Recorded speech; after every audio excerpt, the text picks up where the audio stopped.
오늘 설교를 시작하면서 잠시 드릴 말씀이 있습니다. 현재 우리 교회 유튜브 채널에 설교 영상이 안 올라오고 있는 거 아시나요? 예. 원래는 주일에 근무하는 우리 성도님들이나 외부에서 설교를 듣는 분들을 위해서 매주 설교 영상을 제공해 드렸는데, 올해는 신년주일 1월 첫 주 이후로 설교 업로드가 중단된 상태입니다.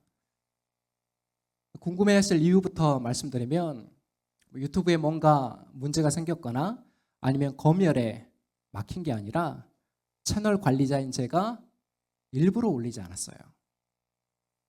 더 솔직히 말하면 지난 탄핵 정국을 거치면서 제가 설교자이지만 이 설교 사역에 일종의 회의가 들었습니다. 여러분, 지금 제가 서 있는 이 강단의 역할이 어때야 됩니까? 그리스도의 복음이 바르게 선포되고 사랑과 정의라는 하나님 나라의 가치가 올곧게 전해져야 하건만, 일부 교회에서는 극우 이념을 이 강단에서 퍼뜨리며 우리 사회를 교란시키는 그런 선동의 장으로 변질된 거죠. 제가 일일이 다 열거하지는 않겠지만, 뉴스에 나왔던, 언론에 나왔던 그 유력한 목사들의 설교가 어떠했습니까? 지상파 앵커 출신인 한 유명 목사는 12.3 불법 비상계엄을 계몽령이라고 옹호했고, 세이브 코리아를 이끌었던 부산의 한 목사는 주일 낮예배 설교 제목을 이재명이 죽어야 대한민국이 산다, 이러한 해괴망측한 제목으로 사실상 예배를 정치 선동의 장으로 추락시켰습니다. 이렇게 강단에서 쏟아지는 유명 목사들의 그 망언을 들으면서 제 안에 이런 생각이 들었어요. 지금 시기에 설교는 한국 사회를 밝히는 선한 영향력보다는 오히려 시대를 혼탁하게 만드는 영적인 소음, 영적인 공해에 더 가깝구나. 결국 이런 진단 때문에 한동안 제가 자숙하는 마음으로 설교를 올리지 않았던 것입니다. 하지만 지난 금요일 헌재에 판결이 나오고 새롭게 시작되는 4월부터는 다시 어떻게 됩니까? 다시 올려야겠죠. 그래서 오늘 주일을 기점으로 4월부터는 다시 유튜브에 설교 영상을 올리려고 합니다. 오늘 우리가 읽은 이 사무엘서 2장의 배경 또한 극도로 혼란스러웠던 사사시대 말기의 모습을 우리에게 보여주고 있습니다. 우리가 지난주까지 사사기를 읽었는데 그 전반적인 분위기가 어떠했습니까? 이스라엘의 우상 숭배와 또한 그에 대한 하나님의 징계, 그리고 사사를 통한 하나님의 구원, 그리고 얼마 후에 다시 우상 숭배에 빠지고 또 하나님이 징계하시고 또 사사를 통해 구원하시고, 이 지겹도록 반복되는 사이클이 사사기 전반에 흐르고 있는데, 한마디로 매우 암울한 현실을 반영하고 있는 시대가 바로 사사시대였습니다. 첫 번째로 그 혼란의 시대, 그 무너진 시대의 모습을 우리가 살펴볼 텐데요. 현재 이스라엘의 지도자 곧 사사의 역할을 누가 맡고 있습니까? 엘리가 제사장직과 함께 맡고 있으며 그의 두 아들 홈니와 비누아스도 대를 위해서 제사장직을 수행하고 있죠. 먼저 이 엘리 제사장에 대해서 살펴보면 사무엘서 저자는 전반적으로 그의 삶을 부정적으로 묘사하는데, 그 이유가 뭐 때문입니까?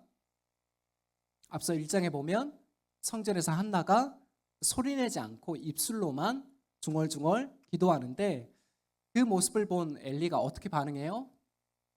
한나가 술에 취한 줄 알고 포도주 좀 끊으라고 책망했어요. 그런데 이런 모습이 단순한 해프닝이 아니라 뭘 반영하고 있는 것입니까? 이미 어둡고 영적으로 무감각해진 엘리의 그런 영적인 상태를 보여주고 있는 것입니다.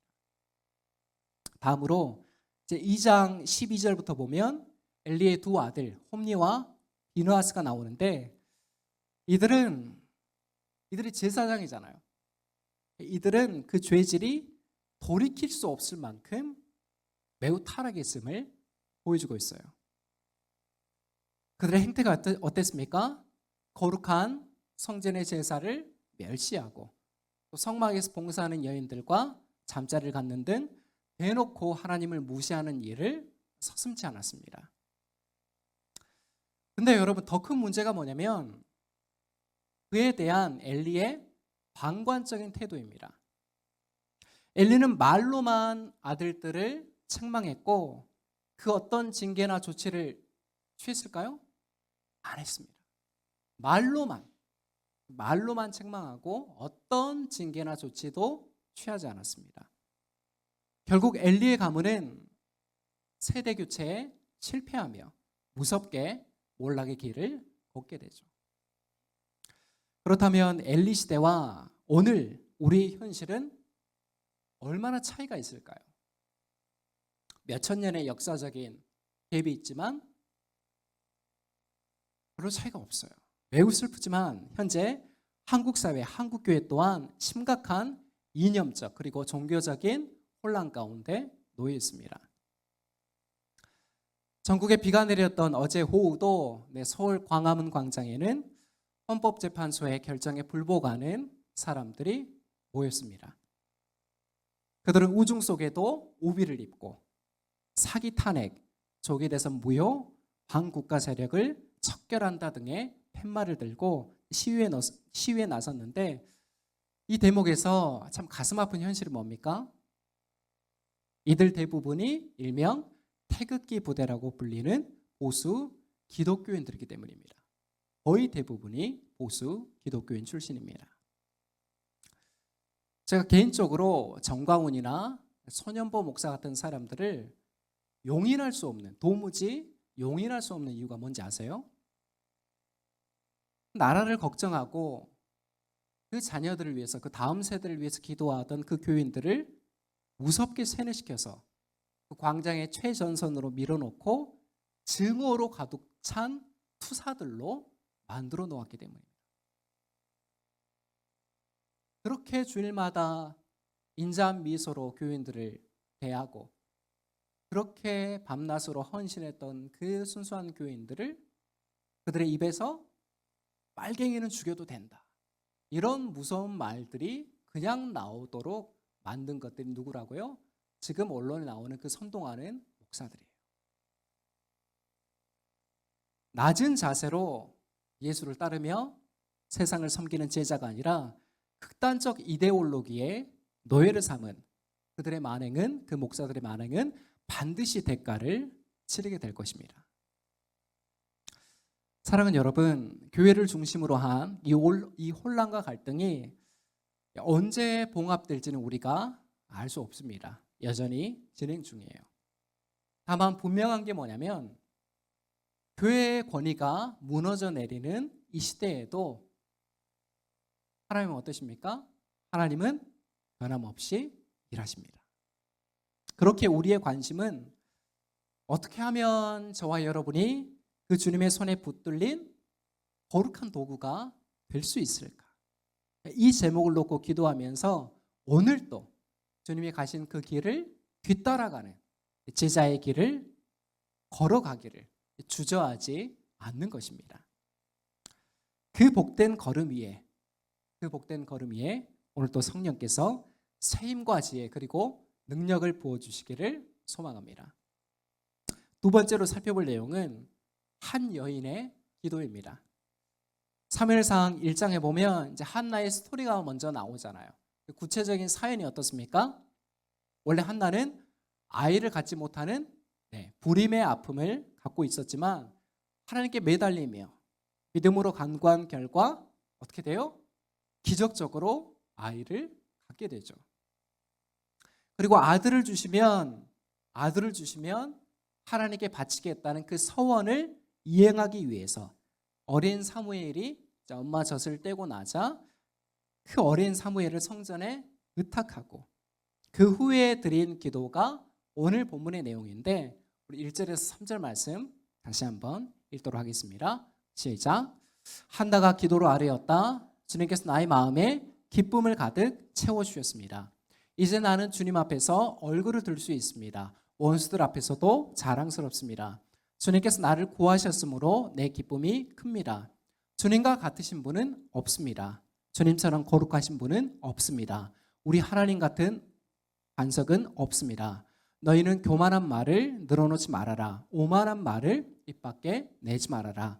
참으로 주님은 모든 것을 아시는 하나님이시며 사람이 하는 일을 저울에 달아보시는 분이시다. 아멘. 10절까지 이어지는 한나의 기도를 보면 뚜렷한 특징이 있는데, 여러분 그게 뭡니까? 한나의 기도는 단순히 아들을 주셨다는 그 개인의 소원 성취를 넘어서 하나님의 선하심을 찬양하고 또한 그분의 공의와 통치를 인정하는 기도였습니다. 또한 한나의 기도에는 하나님께서 이 세상을 다스리신다, 이 하나님의 주권을 선언하는 굳은 신뢰가 담겨 있는데, 우리 이어서 6절에서 8절 말씀 읽도록 하겠습니다. 시작. 주님은 사람을 죽이기도 하고 살리기도 하시며 소홀로 내려가기도 하시고 거기에서 다시 돌아오기도 하신다. 주님은 사람을 가난하게도 하시고 부유하기도 하시며 낮추기도 하시고 높이기도 하신다. 가난한 사람을 티끌에서 일으키시며 궁핍한 사람을 거름더미에서 들어 올리셔서 귀한 이들과 한자리에 앉게 하시며 영광스러운 자리를 차지하게 하신다. 이 세상을 떠받치고 있는 기초는 모두 주님의 것이다. 그분이 땅덩어리를 기초 위에 올려놓으셨다. 아멘. 여호와께서 사람을 죽이기도 살리기도 하시며 가난하게도 부유하기도 하시며 낮추기도 하고 높이기도 하신다. 어떻습니까? 이 기도에 담긴 확신이 그토록 강렬하게 우리 마음에 닿는 이유가 뭡니까? 이 기도는 어느 책에서 보고 베끼거나 누구에게 전해 들은 그런 이야기가 아니라 한나가 몸소 체험한, 부인할 수 없는 살아 숨쉬는 신앙 고백이기 때문입니다. 우리가 한나의 기도를 주의 깊게 봐야 될 이유가 하나 더 있는데요. 바로 무시와 홀대 그리고 절망 속에 있던 이 존재감 없던 한 여인의 기도가 어떤 결과를 낳게 했습니까? 새로운 시대를 여는 위대한 신호탄이 되었기 때문입니다. 요새 인터넷에 보면 누가 쌓아 올린 공이 엄청난 사건을 만들었다, 이런 이야기들이 많이 있는데, 한나가 쏘아 올린 그 기도가 어떻게 됐다고요? 새 시대를 여는 시작점이요 출발점이 되었다는 것입니다. 그리고 이런 이유 때문에 사무엘서 저자가 이 누구도 주목하지 않는 한 여인의 이야기를 의도적으로 사무엘상의 가장 맨 앞에 배치하고 있는 것입니다. 지금도 한국 사회가 어때요? 페미니즘이다 뭐다, 여성의 인권 신장을 위해서 막 목소리를 많이 내잖아요. 몇천 년 전에 이 시대에는 여인은 이스라엘 문화에서 어땠어요? 사람이 술을 셀 때 여인은 세지 않았습니다. 그만큼 존재감이 없었던 시대인데 사무엘서 저자가 어떻게 하고 있다고요? 그 여인의 이야기를 사무엘상의 맨 앞에 의도적으로 배치하고 있다. 작년 가정의 달에 우리가 읽었던 엄마의 기도가 하늘에 닿으면 그 책 기억나시죠? 1만 950일 총 30년 동안 그 노트에 써내려간 어느 섬마을 엄마의 기도가 얼마나 위대한지, 얼마나 절절한지 우리가 책을 통해서 그 감동을 느꼈습니다. 그리고 최근에 참 기쁜 소식이 들려왔습니다. 바로 그 책의 저자이신 이화정 목사님이 경기도 성남시에 있는 신흥교회 제6대 담임 목사님으로 부임하셨습니다. 그동안 그 독일 한인교회에서 그 어려운 유학생들을 섬기는 사역을 주로 하셨는데 정말 고생 많이 하셨거든요. 평생을 기도하셨던 그 어머니 오순심 권사님의 바람대로 역사와 전통이 있는 교회에 부임하여서 이제 새로운 도약을 준비하고 계시더라고요. 어제도 잠깐 그 신흥교회 유튜브에 제가 들어가서 목사님 설교를 들었는데 참 얼마나 은혜가 되는지, 그리고 성도님들과 얼마나 벌써부터 잘 호흡하고 있는지가 그 영상을 통해서도 분위기가 전달되더라고요. 너무 감사했습니다. 사랑하는 여러분, 오늘 한나의 기도를 통해서 우리가 지금 드리고 있는 기도, 우리가 현재 드리고 있는 기도를 돌아봐야 되지 않을까요? 지난주에 우리는 뭘 놓고 기도를 했습니까? 무슨 일을 위해서 가장 많이 기도했습니까? 우리의 기도가 향하는 방향이 나의 욕망과 성취만을 위함입니까? 아니면 오늘 한나처럼 하나님의 뜻이라면, 하나님 나라를 위해서라면 아들마저 드리겠다는 그러한 거룩한 헌신이 담겨있는 기도입니까? 이스라엘의 영적인 심장이 멈춰가고 있던 그때에 한 여인의 기도가 시대를 깨우는 시작이 되었습니다. 그리고 모두가 사라진 줄 알았던 그 하나님의 음성이 그녀의 기도를 통해서 다시 들리기 시작한 것이죠. 여러분 생각해 보십시오. 그 절박함으로 시작했던 한나의 기도가 한 시대를 바꾼다고, 새로운 시대를 연다고 누가 상상이나 했겠습니까? 아무도 상상하지 않았고 아무도 기대한 적이 없습니다. 하지만 하나님은 그런 기도를 통해서 일하시고 당신의 얼굴을 비추십니다. 그러므로 지금 우리가 드리는 그 미약하고 볼품없는 기도를 포기하지 마십시오. 위대한 하나님의 역사가 그 기도 가운데 깃들기를 믿음으로 바라면서 오늘도 그리고 이번 한 주간도 기도의 자리를 지키시는 저와 여러분 되시기를 축복합니다. 마지막으로 살펴볼 내용은 무너진 시대 그러나 아직 끝이 아니다. 무너진 시대 그러나 아직 끝은 아니다. 여러분 저를 보십시오. 우리가 살아가는 한국 사회를 흔히 패자부활전이 없다 이렇게 부르는데 이게 무슨 말입니까? 한번 사업이나 아니면 중병에 걸려서 몸져 누우면 다시 재기할 수 있는 기회가 없다는 거예요. 오징어 게임에 456명이 참석해야만 했던 이유가 뭡니까? 패자부활전이 없기 때문에 마지막 남아있는 카드가 뭐예요? 그 딱지맨이 주었던 그 게임으로 초대하는 명함이에요. 그래서 많은 사람들이 어쩌면 죽음보다 더 두려워하는 일이 뭡니까? 죽음보다 더 무서워하는 일이 뭐예요? 자신이 평생토록 쌓아온 커리어가 일순간에 무너지는 일이에요. 그게 재산이 됐든 명예가 됐든 업적이 됐든 그게 무너지면 자기 존재 가치가 없다. 자기 존재 가치도 사라진다라고 그렇게 믿는 거예요. 얼마 전에도 한 유력 정치인이 이 문제 때문에 목숨을 끊었잖아요. 그 사람이 돈이 없습니까? 엄청난 사학재단의 아들이에요. 그분의 아버지가 교육자이면서 목사님이셨습니다. 이분도 한때 교회를 돌아다니면서 간증을 많이 했습니다. 왜 스스로 목숨을 끊었어요? 자기가 평생토록 쌓아온 명예가 이제 실추된다고 생각하니까 그게 죽음보다 더 견디기가 어려운 거예요. 한국 사회는요, 못 먹고 못 살아서 죽는 게 아니에요. 이 시대를 여러분 잘 진단하셔야 됩니다.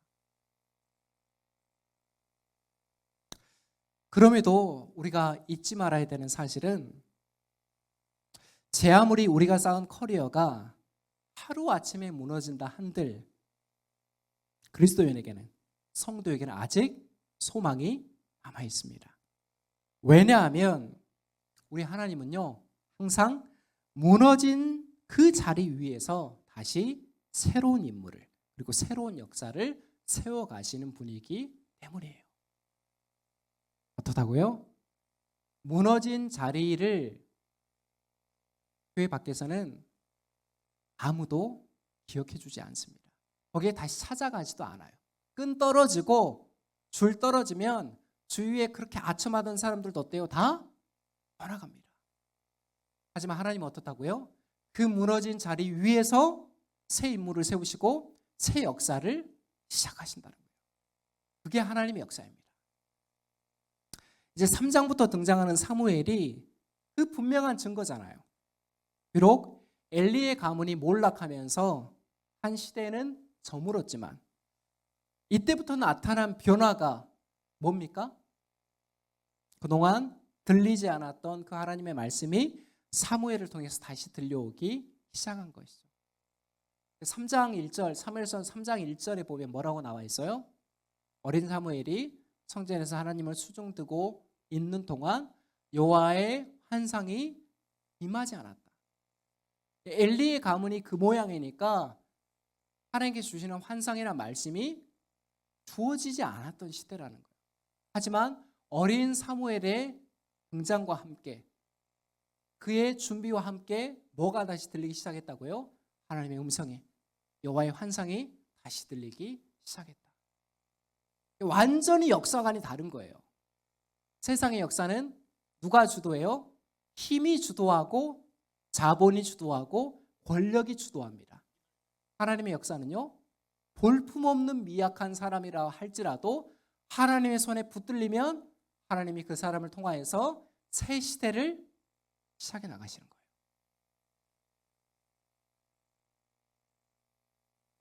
모두가 끝났다고 생각한 그 자리에서 하나님은 아직 끝나지 않았다. 아니, 여기서 다시 새로운 시작이다. 이렇게 분명하게 말씀을 주고 있는 것입니다. 끝으로 오늘 말씀을 통해서 적용의 질문을 우리가 몇 가지 살펴보고자 합니다. 그리고 오늘 설교를 들으면서 어떠한 물음들이, 어떠한 영적인 통찰들이 가슴에 와닿았습니까? 지금 하나님께서 우리 가정을 통해 일으키려는 일이 무엇일까? 하나님의 뜻, 하나님의 부르심은 우리 모두에게 유효합니다. 어느 한 가정도 예외가 없습니다. 그냥 우연히 굴러가는 일은 하나님의 역사에서 없습니다. 그렇다면 우리 가정을 통해 일으키려는 하나님의 일이 무엇일까? 이러한 질문들을 우리가 붙잡아야 되겠죠. 또한 하나님께서 우리 교회를 통하여서, 하나님께서 우리 공동체를 통해서 하시고자 하는 이 시대를 위한 부르심은 무엇일까? 올해가 제 팔로교회 설립 30주년이잖아요. 아직도 우리 교회가 자립교회가 아닌데 30년 동안 이렇게 온 게 정말 기적적인 역사입니다. 정말 하나님 은혜입니다. 그리고 이 기점에서 하나님께서 우리 교회를 통해 하시고자 하는, 특별히 이 시대를 위한 부르심이 무엇일까? 저도 그게 계속되는 고민입니다. 뭔가 좀 뚜렷하게 선명하게 하나님 말씀해 주시면 좋으련만 그렇지가 않아요. 그래서 계속 묵상하는 것입니다. 계속 되뇌이는 것이고 계속 기도하는 것입니다. 또 요즘 어떻습니까? 국제 정세나 한국 사회나 냉정의 주의를 둘러보면 이런 뭔가를 기대를 품게 하는 그런 소식보다는 그렇지 않은 소식들이 훨씬 많은 요즘입니다. 나라가 이제 어느 정도 정상화로 가는 방향에서 또한 산적한 문제가 뭐예요? 트럼프가 지금 각 나라들마다 한국은 25% 상호 관세를 부과한다고 해서 외교적으로 큰 불이, 적색불이 들어와 있는 그런 상황이죠. 그러나 여러분, 저는 우리 팔로교회가, 그리고 이 자리에 앉아있는 모든 가정들이 무너져가는 이 시대를 원망하고 체념하기보다 그 속에서 일하시는 하나님을 기대하는 그런 믿음으로 서시기를 기대하고 소망합니다. 지금 우리가 서 있는 자리가 금이 가고 누수가 발생해서 이미 물이 차고 있을지라도 그럼 너무 두려워하지 마십시오. 너무 절망하지 마세요. 왜냐하면 우리 하나님의 손길이 닿지 않은 곳은 없으며 하나님께서 일하시는 방법은 대부분 우리의 기대나 예상을 뛰어넘습니다. 우리가 지금 창세기부터 계속해서 살펴보잖아요. 어때요? 우리의 기대와 예측과는 다른 경우가 훨씬 더 많습니다. 그래서 내 뜻대로 일이 되지 않고 풀리지 않을 때 너무 낭망하지 말라는 거예요. 왜요? 하나님이 일하실 가능성이 여전히 있잖아요. 성도의 희망은 그 가능성에 있는 거예요. 나의 가능성에 있는 게 아니라 하나님이 일하실 수 있는 그 가능성에 있는 것입니다. 그리고 그 가능성이 어쩌면 우리 인생의 훨씬 많은 부분을, 어쩌면 전부의 부분을 차지한다는 것을 잊지 마시기 바랍니다. 어느 상황에 있든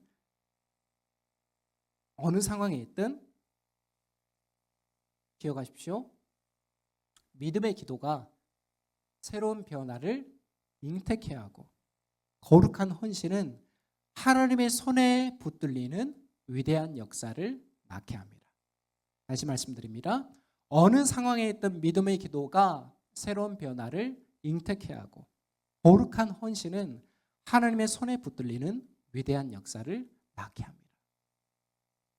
한나를 통해서 그 여인의 절박한 기도와 그 여인의 헌신을 통하여서 새 시대가 시작되었던 것처럼 오늘 나의 기도, 우리의 헌신, 우리 공동체의 부르심이 위대한 역사를 낳을 수 있다는 거예요. 오늘 이 시대 또한 하나님이 일하시는 재건의 현장. 재건이 뭐예요? 무너진 것을 다시 세우는 것. 하나님이 일하시는 재건의 현장임을 여러분 기억하시면서 이번 한 주도 그 비관적인 소식들이 몰아치는 가운데 있지만 하나님의 그 비전과 하나님의 그 소망을 따라 나서는 저와 여러분이 되시기를 예수 그리스도 이름으로 축원합니다. 기도하겠습니다.